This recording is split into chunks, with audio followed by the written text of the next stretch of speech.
Hey everybody, what is up? My name is Ryan, and today I want to talk to you guys about Temtem, specifically competitive battling, and even more specifically, getting into competitive battling. A few disclaimers: this game is in early access, so hopefully these things do change, because I do think that they're actually kind of problems, and I'll explain why. Another disclaimer is that I will be comparing this game to Pokemon. I think the comparisons are just. I'm not using the comparisons to say Temtem is a worse game. I'm using the comparisons to demonstrate why I think Temtem systems are faulty and should be fixed. Um, this is coming from someone who's been playing competitive Pokemon since Platinum, since like 2009, 2010. I've been at it for a while. I'm not the greatest player. I still think I'm pretty decent, but I think the Temtem's showing a lot of problems that early Pokemon had, and that has been since fixed. And I think that it needs to be fixed. This isn't really. There's a huge barrier of entry into Temtem, and it's even larger than Pokemon has ever been, and that's not good. That's really not a good thing. And just a slight segue. One of the reasons, no matter what you think, whether you're for, against, or neutral for hacking in Pokemon, the reason hacking in Pokemon started was because there was such a barrier of entry to get a competitive team going, up and running, and ready for battle, that people just decided to take a shortcut. No matter what you think about hacking in the competitive sense means that you're going to be using a Pokemon with a move set, a move pool, an ability choice, EV spread, IV spread that is legal, that you can get in through normal gameplay, that you just didn't get through normal gameplay, and you just coded it into the game, right? So whether you think it's good or bad, the reason hacking exists is because competitive Pokemon had a huge barrier to entry. Unfortunately for Temtem, its barrier to entry is even larger than Pokemon. And without getting, I've redone this video multiple times because just trying to explain left me flustered. Now, honestly, Temtem is actually a little bit more straightforward than breeding in older Pokemon games, because it's just sort of, you do it and it happens, right? So the general idea of Temtem is that each Pokemon has an SV, and for those of you who play Pokemon, that's basically IVs. They're individual numbers, or in this case, single values, that range from, and for Temtem, I'm not sure, I couldn't find it online, I'm sure I can if I tried harder, range for either 0 or 1 to 50. When you're playing competitively, you'll want 50. Why? There's no reason to hinder yourself competitively. These are numbers that will translate to your stats as you level up. So a Temtem with 50 in attack is going to be stronger than a Temtem with 1 in attack. That's just how competitive works. You are just hindering yourself by not having this. So if you want to play competitively, this is what you have to do. This guide, the source is in the bottom right hand corner. That is their Reddit usernames. You can check out, they have a post on this on Reddit. I don't know if it's still on the front page of the Temtem subreddit, but this is where I found it. This is how you get a perfect Temtem. Now, this chart does bring you through getting a perfect 50 in each of the 7 stats that Temtem have. However, I would like to make a note. I don't think a large majority of Temtem will want a perfect SV in attack and special attack. For a majority of Temtem, I think, and again, I haven't actually dove super deep into the actual competitive battling, so I don't know if what I'm going to say is right or wrong, but I am taking this from the perspective of Pokemon, so maybe just keep that in mind.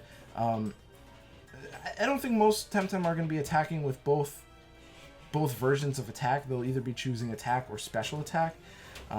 So generally speaking, you'll want a 6 SV perfect Temtem, not a 7 SV perfect.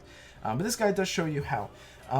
But the biggest problem with breeding in Temtem is fertility. And fertility is a mechanic that only exists in Temtem. It doesn't exist in Pokemon. And what it does is that for every egg that a Temtem produces, you lose 1 fertility. Every Temtem has a maximum of 8 fertility, and when you hit 0 fertility, that Temtem can no longer produce eggs. Now, this guide makes it look like it's actually not too bad. So all you have to do is, and this is actually kind of, you have to do this, and you have to do this in Pokemon, and we'll explain why it's different in Pokemon. But you have to start off with a Temtem that has a perfect SV and at least one stat. And the reason why you have to start off with this instead of breeding is because with fertility, the egg inherits the lowest parent's fertility. So if you're breeding for the SVs and you're hoping to get lucky, unfortunately, you would have to just, the ideal scenario is that the first egg you hatch has the SV you want. Otherwise, as you continue to breed, the fertility will get lower and lower, and the resulting eggs will continue to get the lower and lower fertility numbers, which means eventually you will literally have no Temtem left that can breed. So what you want to do, and what you have to do, is start off with a Temtem that has a perfect SV. Now, unfortunately, when since you will be catching these in the wild, a perfect SV Temtem, even if it's just a single SV perfect Temtem, will have a 7 fertility, not an 8. So just keep that in mind. So the big deal about this is that while you can continuously breed, as you can see, we're going to start in the top right corner. We have a Platypet with a perfect defense and another Platypet with a perfect special defense. So the issue here is that you can give them these these DNA items that will automatically transfer the perfect SV down to the egg. So your resulting egg, the very next egg that you hatch, is going to have a perfect defense and a perfect special defense SV. The problem is that Platypet has to be female. Well, either that Platypet or the one that is breeding with has to be female. And that's not good, because if the first egg that you get is male, then you either have to catch a female Platypet with a perfect speed, or you rebreed it. And the issue with that is now your fertility is at 6. So let's just eliminate that. Let's just say you got a female Platypet on the first egg. So now your Platypet has a fertility of 7, and you're going to be breeding it with a wild-caught Platypet that has a fertility of 7. So that means the next Platypet is going to have a fertility of 7, and it's going to have 3 perfect SVs. That's great. But now we're going to go to the bottom. So the bottom right of this chart. Now you're going to want to start. So you have a perfect 3 SV Platypet. That's great. You're going to use that. Now you're going to want to get the same perfect Platypet, but with 3 different stats. So what you're going to do now is you're going to breed a male and a female Platypet, with one has perfect at 31 SV in stamina, and one has a perfect HP SV. Those two are going to breed, let's just say for the sake of it, they're going to breed a perfect female SV Platypet with 2 SV perfects. Wow, that was a really bad sentence, but you get the gist. So now you have a choice. You can breed that Platypet with 7 fertility with the 6 fertility Platypet that you used from before, or you can go out and hunt another one. Let's just say, for the sake of it, you're going to have to breed with a new one, right? So the resulting egg now has 3 perfect SVs and 7 fertility. So now you have, but the thing is you have to have it male. So this one, you have to have it male, because the first one that you got is female. And it doesn't matter which way you do this. If the first one you got if the first 3 perfect SV one that you got is male, then this one has to be female. It doesn't matter. But basically, you have a 7 fertility egg, right? But then it came out female, and you're thinking to yourself, okay, so what do I do? You breed another egg, but now the fertility is 6. So now you have a 6. So let's just, for the sake of this argument, you have a 6 perfect, a 3 perfect SV Platypet that's male and has 6 fertility. And then you have a 3 SV perfect platypet that is 7 fertility, but it's female. So you breed that, and the resulting egg, well, wait, now we have an issue because these items only give 2 guaranteed stats. So we use Vigor DNA on the bottom one, we use Immunity DNA on the top one, which means we are only going to get 2 stats specific.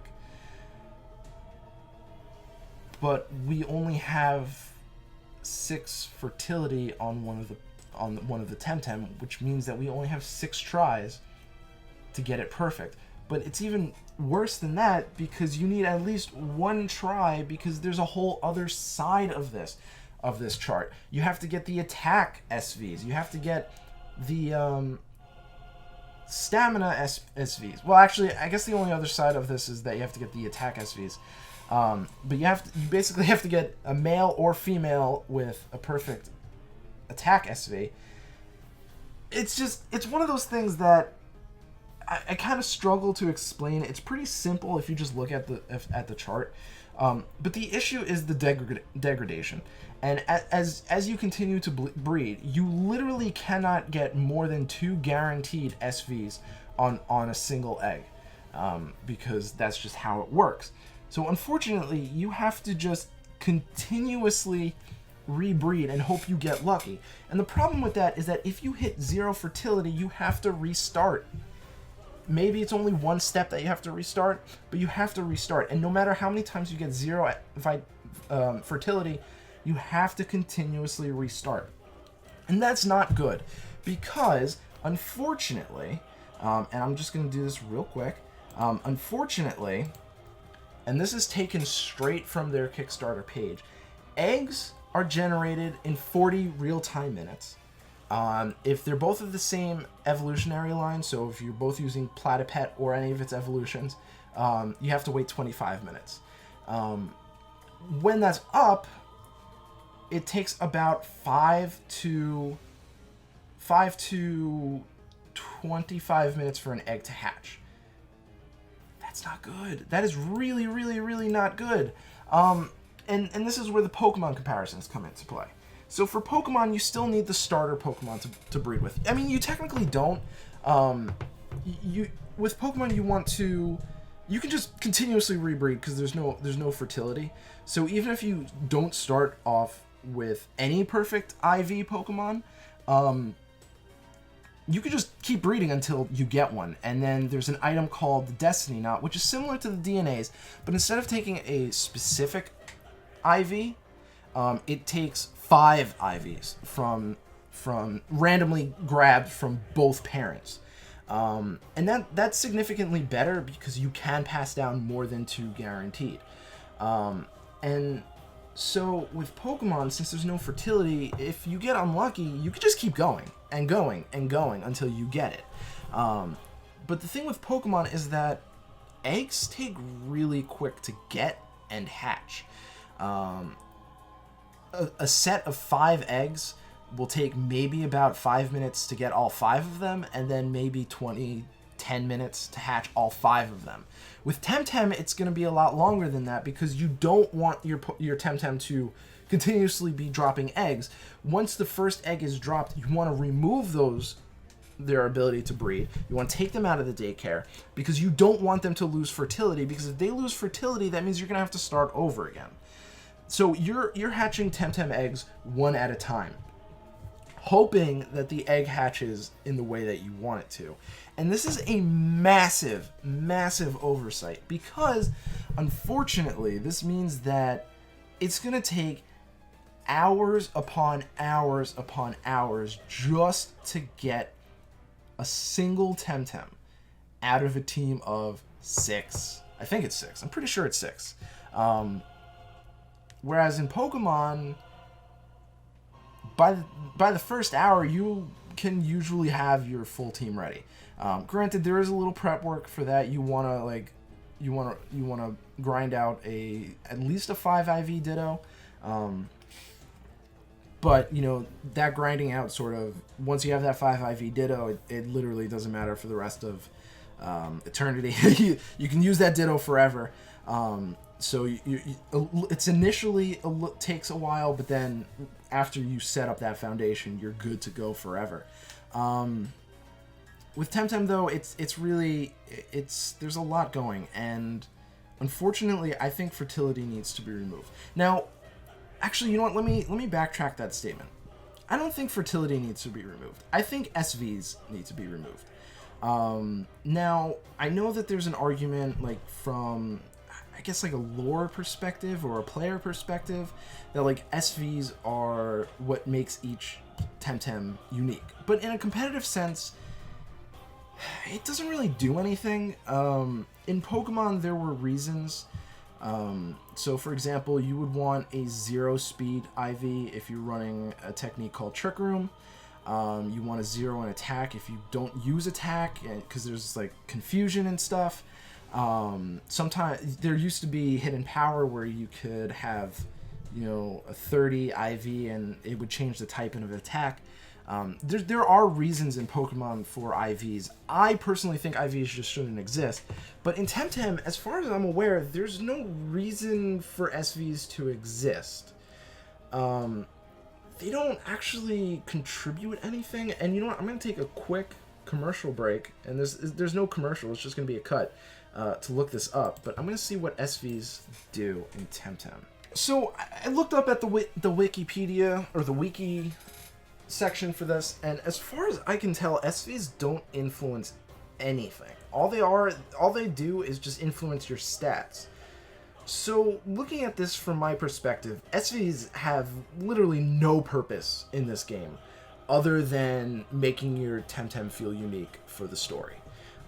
If this game wants to have a competitive aspect but keep the fertility, which I can understand why they would want to keep, say, like the fertility, because that might, I do understand. I think I read one of their posts, and I can't find it. I tried looking for it. That the reason that they introduced this sort of breeding degradation is because they didn't like the concept of Pokemon where you just breed and have rejects, and there's like sort of like no bond in Pokemon. And that is wrong as of Sword and Shield, but we'll get into that in a second. I think they should just get rid of SVs. Or at the very least, have items that sort of increase SVs so you don't have to breed for them. Now, there are, on the wiki, there are these things. There are these items here. Ignore the full restore. I didn't cross it off, but whatever. There are these items. They aren't found in the early access just yet.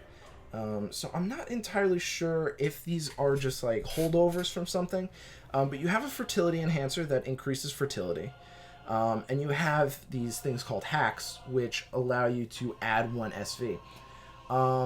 The issue about this is that, first of all, they don't exist. So I don't know if they're just a holdover in the code. I'm not really sure. If these do get introduced, then I guess this isn't really a big deal. The only issue here is that money sort of generation is not great in this game.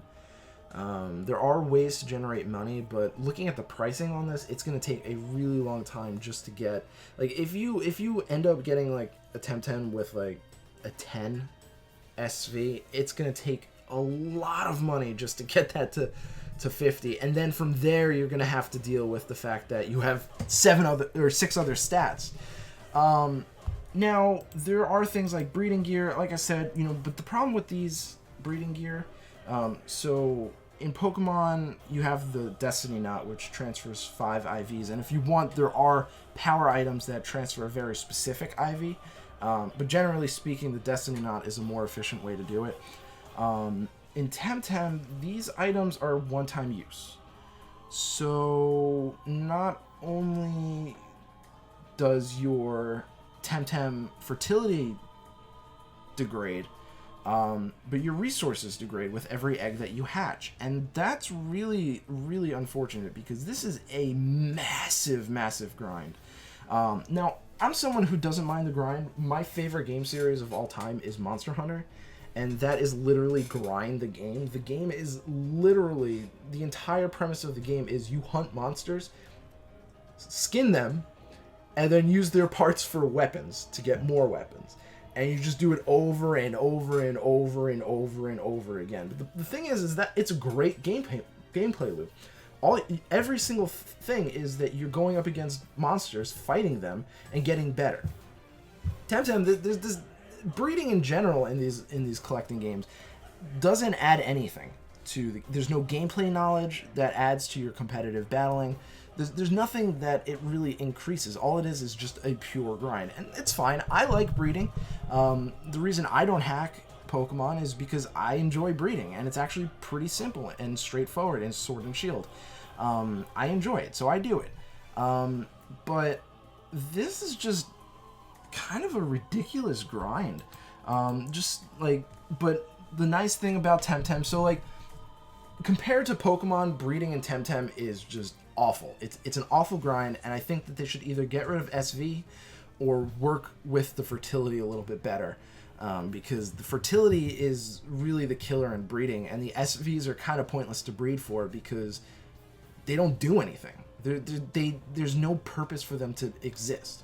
But what Temtem does do better is that unlike Pokemon, which has egg groups, so like, you know, a random assortment of egg groups, and that's how you breed. Temtem, you can breed with Pokemon, or Temtem, sorry, in the same species or of any of their types.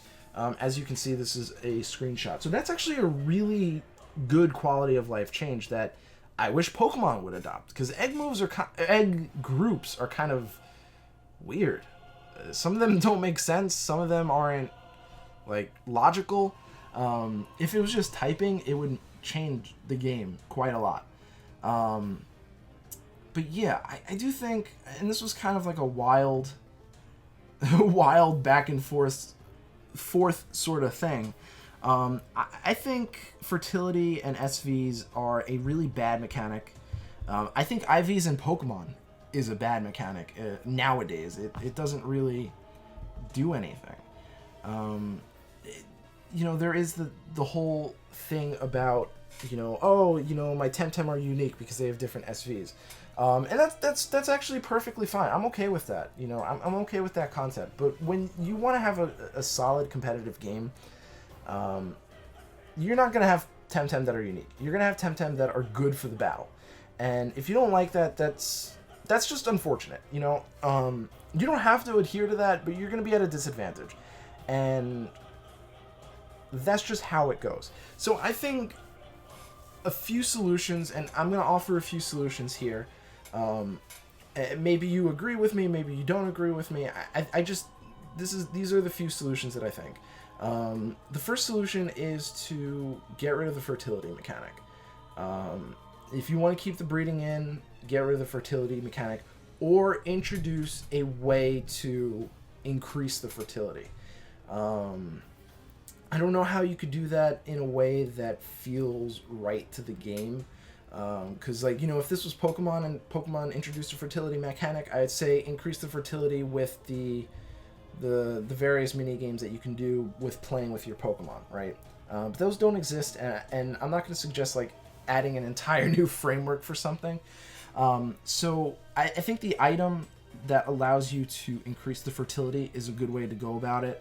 But I would either work on the game's economy first, because the economy is pretty bad. But it's not like super impactful if these changes go through. You know what I'm saying? The other thing is to just get rid of SVs in general. You can keep them, but like say if you go into a competitive battle, those SVs are automatically raised to 50. So in like Pokemon, when you go into a battle, you can go into a battle with a level 1 Pokemon, but the competitive engine will automatically raise that Pokemon to level 50, right? So you don't actually have to level up your Pokemon to level 50 unless they learn a move along their leveling that you need. Excuse me. But I don't think SVs really do anything to this game competitively. So as I mentioned multiple times already, so I think the solution here is if you want to keep the SVs in the game to keep that sake of identity, then give sort of like a booster when you go on to competitive that brings the SVs up to 50, just for those battles, you know? So that this way, casual battles, you still actually retain that identity. Another solution would be to introduce items that increase the SVs. Now, the items in the games that I showed you before, only increase by 1. What I would suggest is increase it, like in Pokemon, there's bottle cap items that increase it to the max. That's what I would suggest. I would not suggest using it each one increases it by 1, because that's just never going to be used. But I think the best suggestion is actually how Pokemon is now approaching competitive battling, which is really good. In Pokemon games, you used to have to breed and do a process similar to this to get everything. However, in Sword and Shield, you don't have to breed anymore. You literally do not have to breed anymore. There's still grinding. You still have to grind out a resource called battle points, which involves battling, but again, not a big deal. Not as big of a deal as fertility, in my opinion. You still have to grind out resources. However, you're grinding out resources through battling instead of breeding, so you are gaining competitive knowledge. It might not be the greatest competitive knowledge, but you're still gaining knowledge. Breeding, no matter where you come from, breeding does not give you any competitive knowledge or advantage. It's just grinding. That's the one argument that I will see, that I always say, no, you are wrong. That is not an opinion, it is a fact. Breeding does not give you competitive advantage knowledge-wise. It gives you advantage numbers-wise, but it doesn't give you an advantage knowledge-wise. So in Pokemon, you can grind out BP to get items that change your ability, your IVs, your nature, and you don't ever have to breed. I can take my starter that I earned from the very beginning of the game all the way up through the game. It has awful EVs. It's not good with IVs, a terrible nature, doesn't have the appropriate ability, and I can just change all of that in the game, and I can use my now starter is now competitive. And I think maybe that's the perfect way to do it. If you want to maintain the individual aspects of Temtem, and you want to maintain this, get rid of breeding. You don't need breeding. Breeding does not need to exist in a game like this. You can do it through mini games. You can do it through training. You can do it through battling. You earn points through battling, and you can use those points to increase the potential of your Temtem. I think that's the best method to do it. Just get rid of breeding. Why does breeding exist? Breeding exists for egg moves. Okay, so you breed for the egg moves. Keep the fertility in. Keep the SVs in, you breed for egg moves.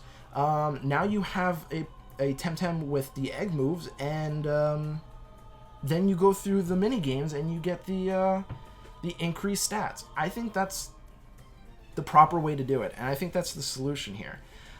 Because unfortunately, as of right now, it's going to take way too long to get into competitive Temtem. And it looks like a frustrating experience. I haven't done it yet because so far, even though I've played quite a lot, I played about 11 hours in the alpha and about 2 hours in the early access. I haven't gotten that far because I look at this and I think to myself, I don't want to do this. I love competitive. I really want to learn how Temtem works competitively. I want to see. I think I'm really interested in the mechanics of the battle, but I look at this and I think to myself, this is frustrating. I'm not going to enjoy this because I enjoy breeding. I absolutely love breeding in Pokemon, but this is just bad.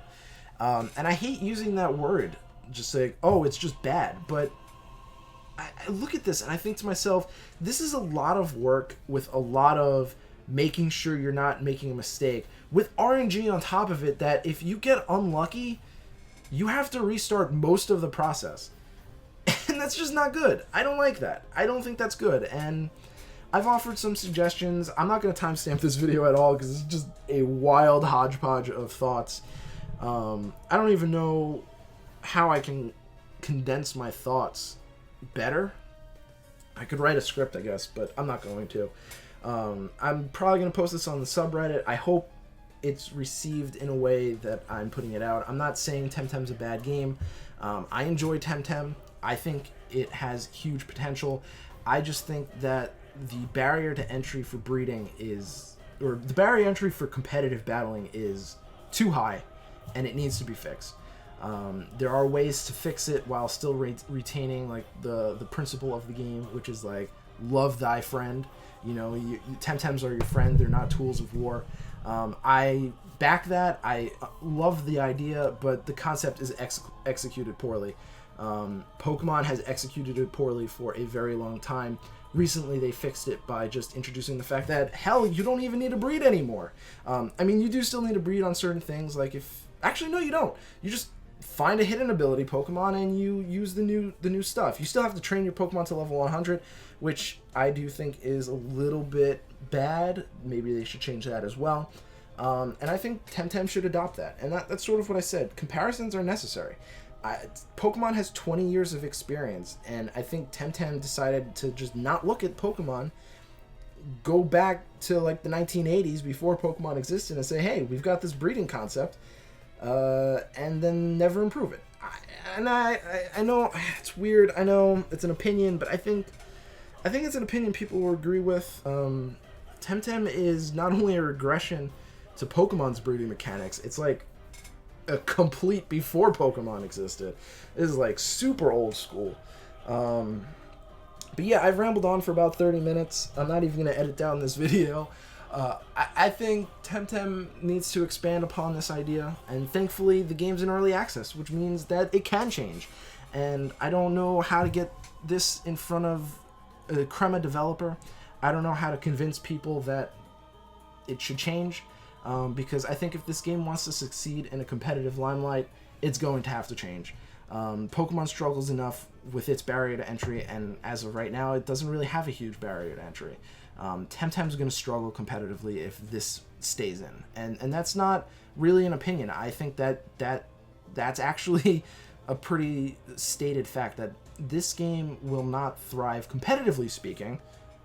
And I want to make sure people understand that. I'm not saying that this game is destined to fail because it doesn't have good breeding mechanics. It's destined to fail competitively with its breeding mechanics. Newcomers are going to look at this and think, no, I don't want to do this. And then they're going to go online. They're going to get frustrated because they're not winning because they don't have good Temtem. And that's how it's going to go. And I think that they need to be changed. And I think I've said this like 10 times in the past 10 minutes. So I'm just going to end the video here. I think the best way Temtem should go about doing this is introduce the same concepts that Pokemon Sword and Shield did with nature mints, with ability capsules, and bottle caps for IVs, in which case this would be SVs. And I think they should take that structure and figure out a way that is their own in Temtem, while still retaining SVs and fertility. So thank you guys so much for watching this really long rant video with hopeful... Oh, actually, you know what? I forgot one other thing. One of the things that I think that they're doing this for is this. So on their Kickstarter, they said, also, we're trying to keep it challenging enough to avoid getting the market filled with infinite, perfectly bred Temtem.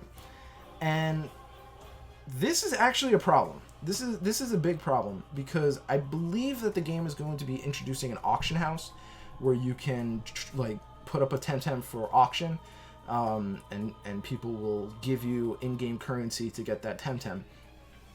This is a problem. If the reason these limitations exist is so that they can have an auction house economy, that's just I don't understand why that would exist. Why would you do that? You're creating a massive barrier of entry for what reason? I don't understand. I don't know if this means that there's going to be microtransactions, which I really hope not. I'm not expecting it. But if they're putting in these things because they're worried that they're going to create, like, there's going to be no reason for their auction house, I don't get it. I don't get it at all. It doesn't make any sense to me. Why would you do this? I hope I'm leaning optimistically here, and just that they had an idea. They're like, oh, it's gonna be really cool. People can trade off their Temtem, and they're gonna get like money for it. And they didn't think of the implications, and that's where I'm going. I hope that's what they were thinking of. And yeah, that is where I'm going to end it. I'm going to end it on that note, which is a bad note to end it on, but unfortunately, that's where it ended. So thank you guys so much for watching. Talk to me down in the comments below. Tell me why you think you like, wow, that is really condescending. That is not what I meant. Tell me why you actually enjoy this mechanic. I would love to understand. Maybe there's something that I'm missing. And I would love to be corrected on this, because I do want to play this game, but as of right now, I'm not going to be playing it competitively until this gets fixed, because I don't think this is going to work well for me. Tell me what you like about it. Tell me what you dislike about it. Tell me if you agree with me. Tell me if you disagree with me. I would love to know, because truthfully speaking, I like this game and I want to love it. So thank you guys so much for watching. I really do appreciate it, and I hope to catch you guys at maybe another video if I do one. So